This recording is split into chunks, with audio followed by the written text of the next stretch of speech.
Mudah tersulut juga nih Pak, kadang-kadang menanggapi berita atau memberikan reaksi terhadap opini tertentu tuh kita kan kadang-kadang suka kepancing juga soalnya Pak. Oke, terima kasih Mas Givari. Yang pertama mungkin yang ingin saya sampaikan, ketika kita itu mendapatkan sebuah informasi, kita jangan langsung menelan mentah-mentah ya. Ini dari segi informasi terlebih dahulu. Terkadang ada kebiasaan para netizen, khususnya di video YouTube, di Instagram, kemudian di TikTok, dan aplikasi-aplikasi yang seperti itu, mereka tuh sering memotong-motong video. Nah, memotong-memotong video ini kemudian dibentrokkan dengan video yang lain. Nah, menurut saya pribadi, hal yang seperti ini, yang pertama, kita itu tidak harus langsung mempercayai dan tidak langsung harus men-share. Tapi kita itu harus mencari sumbernya langsung. Nah, biasanya mereka itu sering memotongnya di TV One, kemudian di Mata Najwa, biasanya yang hal-hal seperti itu mereka sering memotong. Nah, alangkah baiknya kita itu langsung menuju ke sumbernya, kemudian kita tonton full videonya seperti apa, agar kita itu bisa mendapatkan pemahaman secara penuh. Apalagi sekarang banyak banget kan ya, yang dibentrokkan antara pemuka agama A dan agama B itu dibentrokkan, kemudian dan sebagainya. Nah, itu menurut saya pribadi sih kurang baik ya, karena kita itu tidak tahu full videonya seperti apa, dan langsung mengambil satu kesimpulan. Nah, kemudian gimana sih caranya merubah perilaku setiap generasi atau generasi Z dan sebagainya? Untuk merubah perilaku negatif itu tidak langsung bisa berubah, namun ketika ada proses edukasi, namanya kita juga belajar. Nah, proses belajar itu akan ditandai keberhasilannya ketika adanya perubahan tingkah laku ke arah yang lebih positif, dan salah satunya adalah dengan literasi digital seperti ini.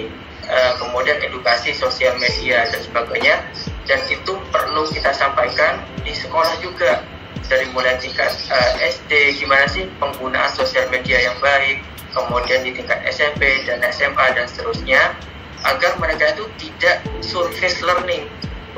Jadi mereka itu hanya menganggap, oh ini fungsinya hanya untuk chattingan aja, untuk guyonan aja, mereka nge-repost gambar-gambar yang nggak pas. Kemudian biasanya sih kecenderungannya generasi Z itu agak males, biasanya males nyari informasi yang lebih dalam. Itu memang itu adalah salah satu yang perlu dirubah, dan untuk merubah itu memang membutuhkan waktu yang berupa memang harus mempelajari positif dan negatif dari sosial media itu sendiri, kemudian proses pengembangan atau potensi-potensi yang bisa kita gunakan ke arah positif dari sosial media itu perlu kita pelajari juga.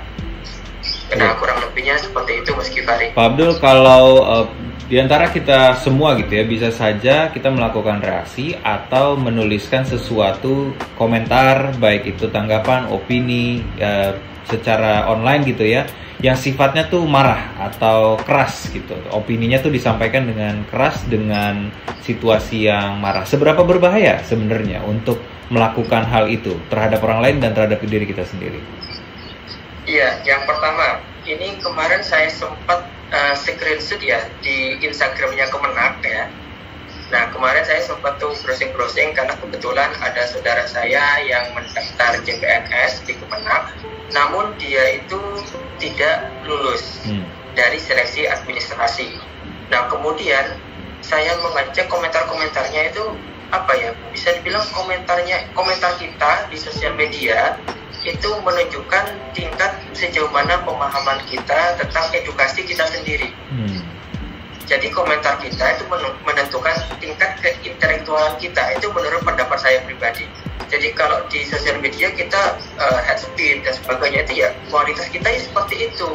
Apalagi ini di akun resminya Kemenak, jadi mereka itu bisa langsung menseleksi dari situ, oh inikah calon pegawai negeri yang mendaftar di kementerian ini. Jadi menurut saya pribadi sih memang nggak layak untuk lulus seperti itu kalau komentar-komentarnya seperti itu. Jadi kita itu harus harus berhati-hati, kecuali biasanya kan seperti yang tadi saya sampaikan, kita itu kecenderungannya memakai banyak akun. Nah, memakai banyak akun, kita itu bisa membuat email, ratusan email, bahkan kita juga bisa membeli email, kemudian kita gunakan untuk membuat sosial media. Namun yang perlu menjadi catatan, data digital itu akan selalu ada. Setiap komentar kita itu bisa selalu di-tracking melalui IP address. Jadi, oh siapa yang komen ini, jam berapa di situ. Nanti kita, kalau yang tahu ya, itu IP address-nya itu bisa di-tracking bahkan sampai ke tingkat menggunakan laptop apa, lokasinya di mana. Nah, itu bisa langsung dicari. Jadi digital culture, kemudian dunia cyber itu kita itu benar-benar harus berhati-hati ya, karena jejak digital khususnya di dunia kode itu selalu bisa diakses oleh siapapun. Iya. Maka identitas kita secara online itu adalah sejujurnya IP address, di mana lokasi kita dan juga koneksi internet kita lah sebenarnya yang menjadi hal yang dideteksi. Dan selain itu juga resikonya sangat tinggi buat teman-teman yang mengeluarkan reaksi, baik itu sebenarnya opini tidak salah mungkin, tapi kalau situasi yang disampaikannya itu dalam kasar dan juga bentuk kemarahan, itu memiliki resiko juga untuk menyebabkan masalah ya Pak Abdul ya. Iya.